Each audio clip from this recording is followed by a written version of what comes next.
नमस्कार दोस्तों, आप सबका स्वागत है मेरे चैनल में। आज मैं आपको सुनाऊंगी करवा चौथ की व्रत कथा।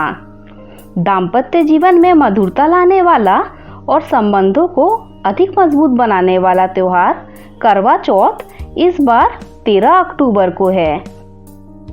इस दिन सुहागिन महिलाएं पति की दीर्घायु के लिए व्रत रखेंगी और शाम को चांद को अर्घ्य देकर और छलनी से पति का चेहरा देखकर व्रत तोड़ेंगी। वहीं कुंवारी कन्याएं मनोनुकूल पति की प्राप्ति के लिए इस दिन निर्जला व्रत रखकर तारों को देखकर व्रत खोलेंगी। आज हम आपको बताने जा रहे हैं करवा चौथ के व्रत में सुनी जाने वाली कहानी। देवी करवा अपने पति के साथ तुंगभद्रा नदी के पास रहती थी। एक दिन करवा के पति नदी में स्नान करने गए तो एक मगरमच्छ ने उनका पैर पकड़ लिया और नदी में खींचने लगा। मृत्यु को करीब देखकर करवा के पति ने करवा को आवाज दी। करवा दौड़कर नदी के पास पहुंची और पति को मृत्यु के मुंह में ले जाते हुए मगर को देखा। करवा ने तुरंत एक कच्चा धागा लेकर मगरमच्छ को एक पेड़ से बांध दिया। करवा के सतीत्व के कारण मगरमच्छ कच्चे धागे में ऐसा बंधा कि टस से मस नहीं हो पा रहा था। करवा के पति और मगरमच्छ दोनों के प्राण संकट में फंसे थे। करवा ने यमराज को पुकारा और अपने पति को जीवन दान और मगरमच्छ को मृत्यु दंड देने के लिए कहा। यमराज ने कहा, मैं ऐसा नहीं कर सकता क्योंकि अभी मगरमच्छ की आयु शेष है और तुम्हारे पति की आयु पूरी हो चुकी है। क्रोधित होकर करवा ने यमराज से कहा, अगर आपने ऐसा नहीं किया तो मैं आपको श्राप दे दूंगी। सती के शाप से भयभीत होकर यमराज ने तुरंत मगरमच्छ को यमलोक भेज दिया और करवा के पति को जीवन दान दिया।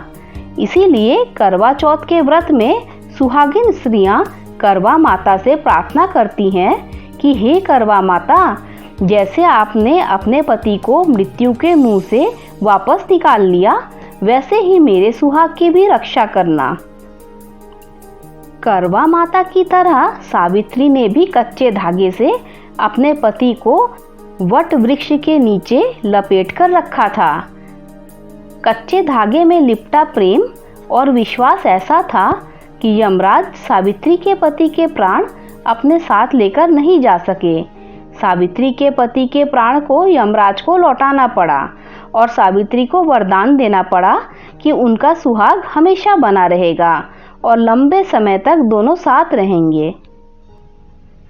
अब मैं आपको बताऊंगी करवा चौथ का व्रत कैसे किया जाता है और उसकी पूजा विधि क्या है।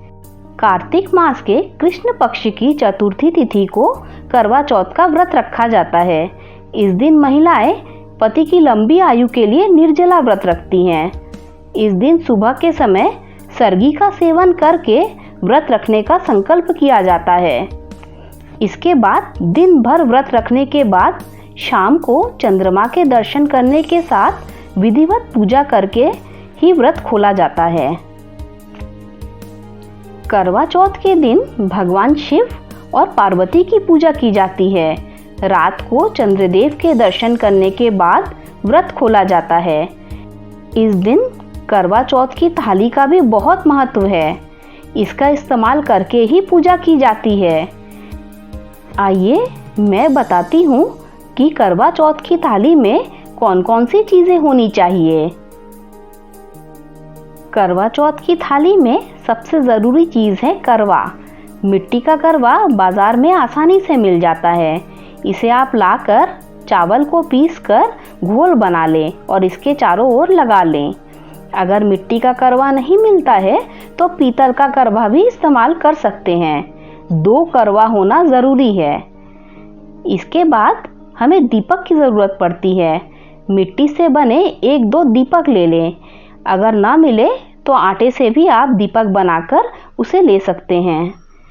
छलनी, करवा चौथ के दिन चंद्रमा को देखने के बाद पति को देखने के लिए छलनी का इस्तेमाल किया जाता है। इसे भी आप बाजार से खरीद लें। कांस की तीलियां। कांस की तीलियों का भी करवा चौथ के दिन बहुत महत्व है। इन्हें करवा में बने छेद में लगाया जाता है। इस्तेमाल करने के बाद इन्हें रख दिया जाता है और गोवर्धन पूजा के दिन गोबर से गोवर्धन बनाते समय शिखा पर इन्हें लगाया जाता है। पानी का लोटा। भगवान चंद्रमा को अर्घ्य देने के लिए थाली में एक लोटा जल से जो भरा हुआ हो उसे ज़रूर रखें। इसके साथ ही थोड़ा सा पानी गिलास में भी रख लें, जिसे पीकर व्रत खोलना शुभ माना जाता है। करवा चौथ की थाली में सिंदूर को भी ज़रूर रखें। इसे चंद्रमा को अर्पित किया जाता है। इसके साथ ही पूजा करने के बाद पति पत्नी की मांग भरता है। मिट्टी की 5 डेलियां। मिट्टी की 5 डेलियां भी आप करवा चौथ की थाली में ज़रूर रखें। मिट्टी की डेलियों को गौरी जी के रूप में पूजा जाता है। करवा चौथ की पूजा के दौरान इसका इस्तेमाल ज़रूर से करें। अक्षत।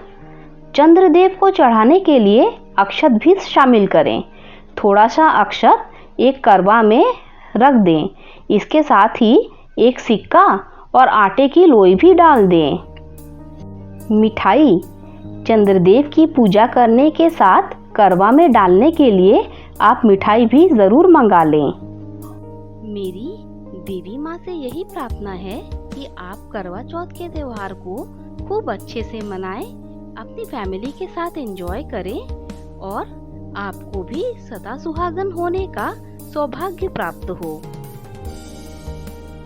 आपकी जो अन्य मनोकामनाएं हैं वो भी पूर्ण हो।